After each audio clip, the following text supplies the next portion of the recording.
Hi, this is doctor Radhika Chinnupati, consultant paediatric intensivist, Amaravati children's hospital, Guntur. చాలా మంది అమ్మమ్మలు, నాయనమ్మలు బేబీస్ కి సున్నిపిండి పెట్టి స్నానం చేపిస్తే మాత్రమే బేబీస్ ఫ్రెష్ గా ఉంటారు అని ఫీల్ అవుతారు. నిజంగా సున్నిపిండిలు ఇలాంటి బేబీస్ కి వాడచ్చా? Come let's discuss. సున్నిపిండి కానీ ఏదైనా హెర్బల్ పౌడర్స్ కానీ బేబీస్ కి వాడడం వల్ల బేబీకి మనం మంచి చేయకపోగా బేబీ స్కిన్ డ్రై అయ్యి వాళ్ళకి బేబీ స్కిన్ ర్యాష్ వచ్చే ఛాన్సెస్ చాలా ఎక్కువ.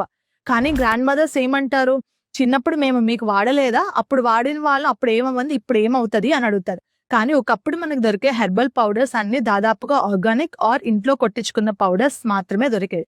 కానీ ఇప్పుడు అలా కాదు. బయట మనకు దొరికే ప్యాకెట్ పౌడర్స్ లో ఎంతవరకు ప్యూరిటీ ఉంటుంది, ఏ ఇంగ్రీడియంట్స్ వాడుతున్నారు అన్నది కూడా క్లారిటీ లేదు. అలా మనం ఏ పౌడర్స్ అంటే ఆ పౌడర్స్ బేబీస్ కి వాడటం వల్ల చాలా మంది పిల్లల్లో ర్యాషెస్, ఎలర్జిక్ రియాక్షన్స్ లాంటివి కూడా చూస్తూ ఉంటాం. సో బేబీస్ కి సున్నిపిండి మనం వాడాల్సిన అవసరం లేదు. అండ్ చాలా మంది బేబీ హెయిర్ ఫాల్ అవుతుందని సున్నిపిండి వాడతారు. దానివల్ల ఎటువంటి హెయిర్ ఫాల్ అవ్వదు. బేబీస్ కి పుట్టుకతో వచ్చిన హెయిర్ 3 months to 4 months కి ఆటోమేటిక్ గా ఫేడ్ ఆఫ్ అయిపోతుంది. దానికోసం మనం సున్నిపిండి వాడక్కర్లేదు.